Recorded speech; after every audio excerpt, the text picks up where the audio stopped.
Граѓани, активисти и политичари се вклучија во глобалната акција на Светскиот ден на чистењето. Символично, Македонија треба да прерасне во земја без отпад, а денешната акција треба да ја зголеми свеста за одговорноста на секој поединец кон животната средина.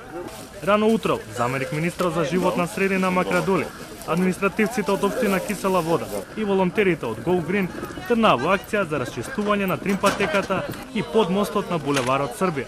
Слични акции се спроведуваа и низ повеќе општини низ Македонија. Македонија ќе биде на мапата на земји кои што денеска се приклучуваат и денеска овде од Кисела вода символично почнуваме има во повеќе општини, но централниот дел започнува овде во Кисела вода. Апел до сите наши сограѓани и не само на општина Кисела вода и на Република Македонија, се грижиме за животната средина, што повеќе доколку е возможно да се рециклира и заедно да се погрижиме што помалку отпад да има на улиците на нашата општина.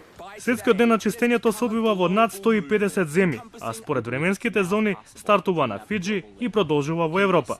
Идејата потекнува од Естонија, кога во 2008 година 4% од населението на оваа балтичка земја излезе да го собере отпадот. Од една страна да селектираме во домаќинствата, значи да имаме примарна селекција во домаќинствата, од друга страна да има една санкционна политика која што доколку не се третира соодветно отпадот ќе бидете санкционирани, но за да има санкции мора да има и придобивки и затоа ние би сакале да видиме за оние луѓе и стейкхолдери, чинители, фирми кои што соодветно ќе се третираат отпад да има некој вид на надоместоци и на бенефиции. Значи тоа е пристапот кој што сакаме да го пратиме и се надеваме дека цела Македонија ќе се приклучи на оваа акција.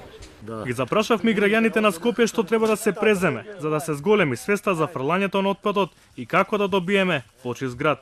Тие акции се преземаат само да се подигне свеста на граѓаните дека тоа е нивна обврска, инаку со акции не се решава проблемот на јавната чистота, него во насока само на подигнување на јавната свест.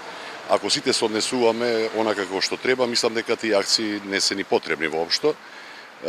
Едукацијата на најмладите уште во градинката, потоа во училиштата е многу битна и ние постарите нормално да се придржуваме на одредени правила и мислам дека чистотата ќе биде супер. Колку што е комунална хигиена, толку е и граѓанинот, да ви кажам, ако не и повеќе граѓани.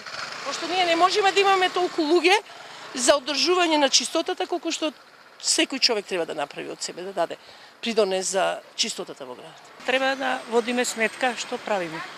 Дали фрламе или не фрламе, треба тоа од нас зависи.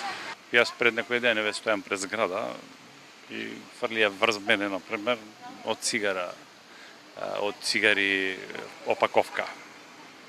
Тоа е културата и баш го видов човекот од четврти кат, фрла и пуши и тресе.